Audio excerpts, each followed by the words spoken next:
तो यहाँ के इस सांस्कृतिक और शैक्षणिक केंद्र में आकर एक अलग अनुभूति होती है। महत्वपूर्ण इसलिए है कि विगत 27 वर्षों में गुजरात में भारतीय जनता पार्टी की भिन्न भिन्न सरकारों ने, विशेषकर 2001 के बाद वर्तमान प्रधानमंत्री और जो उस समय मुख्यमंत्री रहे श्री नरेंद्र मोदी जी के पहले प्रत्यक्ष क्रियान्वयन के द्वारा और बाद में उनके मार्गनिर्देशन में आज गुजरात एक नया स्वरूप धारण कर रहा है। वडोदरा में भी यदि आप देखें तो एक बड़ा परिवर्तन दिखाई पड़ता है। यह वो क्षेत्र है जहां महाराजा सयाजीराव गायकवाड़ ने स्वतंत्रता से पूर्व के वर्षों में भी शिक्षा को एक बहुत ऊंचा मुकाम दिया था। शायद आज बहुत से लोगों को जानकारी ना हो कि ब्रिटिश इंडिया से कहीं बेहतर साक्षरता की दर बड़ौदा की रियासत में उस जमाने में होती थी। आज उसके बाद यहां की शिक्षा व्यवस्था को एक नया मुकाम, नई ऊंचाई देने का काम प्रधानमंत्री श्री नरेंद्र मोदी जी ने किया है। आज आप देखते हैं कि हमारे यहां गति शक्ति यूनिवर्सिटी बन रही है, यहां पर IIIT यहां पर स्थापित हो रहा है। नॉलेज सिटी आप पहले ही देख चुके हैं।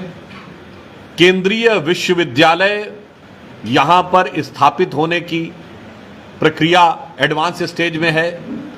तो नॉलेज के नए नए केंद्र यहां पर स्थापित करके गुजरात में अपने गौरव और परंपरा के अनुरूप बड़ौदा को उच्च स्थान दिलाने का कार्य सरकार के द्वारा पूरी कुशलता के साथ किया जा रहा है। इसके अतिरिक्त अगर हम नॉलेज की दृष्टि से देखें तो बताइए, देश में हमारी सरकार आने से पहले भी हम इंटरमीडिएट रेंज और लॉन्ग रेंज मिसाइल बना लेते थे, पर हवाई जहाज नहीं बना सकते थे। यह बात तर्कसंगत नहीं लगती थी। मोदी जी की सरकार ने आने के बाद जो डिफेंस प्रोडक्शन में शुरुआत की है, आज आप बताइए कि भारतीय वायुसेना के लिए C-295 विमान का निर्माण यहीं वडोदरा में होगा और अंतर्राष्ट्रीय स्तर पर एयरबस के साथ कोलैबोरेशन में होगा। यह विकास और नई टेक्नोलॉजी को एक नए मुकाम तक पहुंचाने का कार्य किया गया है। इसके अतिरिक्त हमें स्मरण आता है कि एक दौर था यहां पर जब लॉ एंड ऑर्डर की स्थिति इतनी खराब होती थी कि लोग एक क्षेत्र से दूसरे क्षेत्र में जाते थे, शहर में भी, तो ये जानकारी लेके जाते थे कि कहीं वातावरण वहां ऐसा तो नहीं है कि कहीं कर्फ्यू लग जाए या कोई सांप्रदायिक तनाव हो जाए। वहीं आज पूरी तरीके से कानून की व्यवस्था की स्थिति सुगम है और सभी लोग पूरी सुरक्षा के साथ कार्य भी कर सकते हैं और कहीं पर भी मूवमेंट भी कर सकते हैं। और इसी के साथ कनेक्टिविटी को बेहतर करने के लिए जो बुलेट ट्रेन है वो यहां से जा रही है। रेलवे स्टेशन को नया स्वरूप दिया जा रहा है। स्वच्छता क्लीनिनेस की दृष्टि से एक नया स्वरूप वडोदरा को दिया जा रहा है। ये सारी चीजें हम सब देख रहे हैं और इसी के साथ हम यह भी कहना चाहेंगे कि हमारी सरकार ने विकास, जन कल्याण और गुजराती अस्मिता, जिसमें राष्ट्र गौरव भी शामिल है, उसको तीनों को समान रूप से व्यक्त करने का कार्य किया है। तो गुजरात में यदि हम देखें, यहां पर यदि वायुसेना के लिए विमान बन रहा है तो अहमदाबाद में फाइनेंशियल टेक सिटी, भारत का पहला फाइनेंशियल टेक सिटी बनने जा रहा है। सरदार सरोवर के द्वारा पानी को गुजरात के उन क्षेत्रों में पहुंचाने में सफलता हासिल हुई जिनके बारे में लोग कहते थे ऐसा कभी हो ही नहीं पाएगा।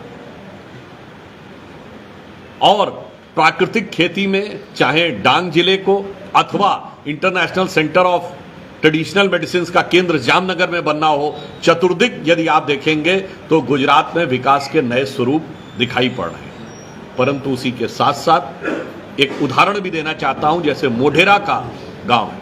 यह भारत का पहला सौर ऊर्जा से चलने वाला गांव है, जहां लगभग सारे के सारे घर भी सौर ऊर्जा से ही चलेंगे। परंतु उसी के साथ वहां पर सूर्य भगवान का एक मंदिर भी होगा। यानी 21वीं सदी के नए technology oriented, sophisticated, advance Bharat का भी दृश्य होगा और आत्म गौरव, अस्मिता से युक्त भारत का भी रिफ्लेक्शन उसमें दिखाई पड़ेगा।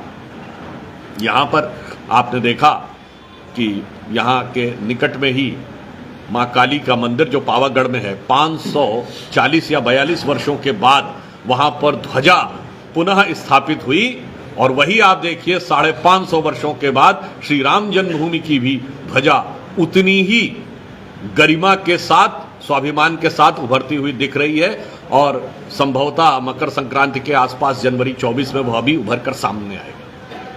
इसलिए अस्मिता और गौरव, विकास और जन कल्याण तीनों ही चीजों को लेकर समान रूप से आगे बढ़े। और मैं अंत में यह कहना चाहूंगा कि आज हमारे मुख्यमंत्री भूपेंद्र भाई पटेल, हमारे प्रदेश अध्यक्ष CR पाटिल जी दोनों संगठनात्मक और सरकार की दृष्टि से कुशलता से संचालन कर रहे हैं। गृह मंत्री अमित शाह जी का तो यह गृह राज्य है और प्रधानमंत्री जी के जो कुछ दिशा निर्देश में चल रहा है, वो जो कर रहे हैं, अगर हम देखें तो स्वतंत्रता के बाद जब सोमनाथ के मंदिर का जीर्णोद्धार सरदार पटेल ने कराया था, भले ही बहुत से लोगों के मन में उस समय दूसरे विचार थे, कुछ लोगों ने इनडायरेक्टली खिलाफत भी की थी, रोक टोक भी की थी, परंतु आज अगर आप देखें तो चाहे पावागढ़ में मां काली के मंदिर, काशी विश्वनाथ का कॉरिडोर, महाकाल, केदारनाथ या श्री राम जन्मभूमि, ये सब के सब सरदार साहब के उसी विचार को जो उन्होंने सूत्रपात किया था सोमनाथ से, उसको विराट रूप देने का काम मोदी जी ने किया है। और मैं कांग्रेस के लोगों से भी पूछना चाहूंगा कि सरदार साहब के विचारों को तो आपने बहुत रोकने का प्रयास किया, उनके साथ स्वतंत्रता के समय क्या अन्याय हुआ वह एक अलग विषय है, मैं उसमें नहीं जाना चाहता, परंतु उनकी मृत्यु 1950 में हुई जब उन्होंने शरीर छोड़ा। उसके बाद 1960 में गुजरात बनने तक एक कोई संस्थान बताइए, एक कोई प्रोजेक्ट बताइए, एक कोई ऐसा स्थान बताइए जो सरदार साहब के नाम पे बनाया गया हो। भारत रत्न तो अलग छोड़ दीजिए। हम ये पूछना चाहते हैं कि ये सरदार साहब के नाम के साथ आपके मन में इतनी हिकारत क्यों थी? 2014 में हमारी सरकार आने से पहले कांग्रेस के किसी अधिवेशन की कोई एक फोटो दिखाइए जिसके बैकड्रॉप में सरदार साहब का कभी चित्र लगा हुआ हो। इसलिए सरदार पटेल की जो विश्व की सबसे ऊंची प्रतिमा गुजरात में बनी है, आज तक कांग्रेस पार्टी का कोई नेता वहां जाकर अपने श्रद्धा सुमन अर्पित करने क्यों नहीं गया? सरदार सरोवर के रोकने के लिए आपने जमीन आसमान एक कर दिया।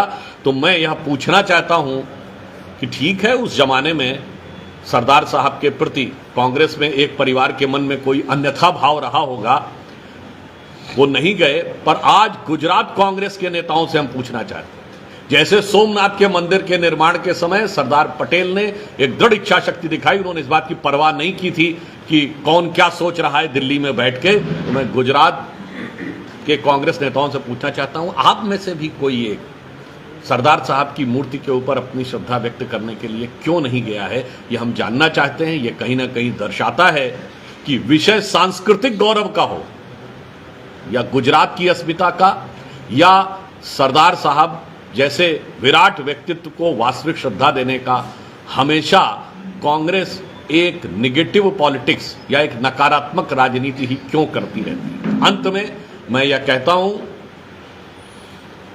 कि गुजरात वह धरती है जहां से महात्मा गांधी निकले, वह धरती जहां से सरदार पटेल ने पूरे भारत को एकीकरण किया और आज स्वतंत्र भारत के सबसे लोकप्रिय प्रधानमंत्री श्री नरेंद्र मोदी जी इसी गुजरात की धरती से 21वीं सदी में भारत को नए भारत और महान भारत बनाने की तरफ आगे ले जा रहे हैं। तो जब इतिहास के हर मोड़ पर गुजरात ने महत्वपूर्ण भूमिका निभाई है, तो इस मौके पे गुजरात सिर्फ महत्वपूर्ण भूमिका नहीं निभाएगा बल्कि उसमें अग्रणी भूमिका निभाएगा। इसलिए इन चुनावों में मैं यह अपेक्षा करता हूं कि पिछले सभी रिकॉर्डों को तोड़ते हुए सबसे ऐतिहासिक जनादेश गुजरात की जनता भारतीय जनता पार्टी को देगी। और हम जिस सांस्कृतिक राष्ट्रवाद की बात करते हैं, गुजरात की सांस्कृतिक राजधानी वडोदरा से हमें वह जनादेश प्राप्त होगा जो पूरे गुजरात में एक सांस्कृतिक चेतना, एक राजनीतिक चेतना का एक नया उदाहरण बनकर सामने खड़ा होगा। धन्यवाद।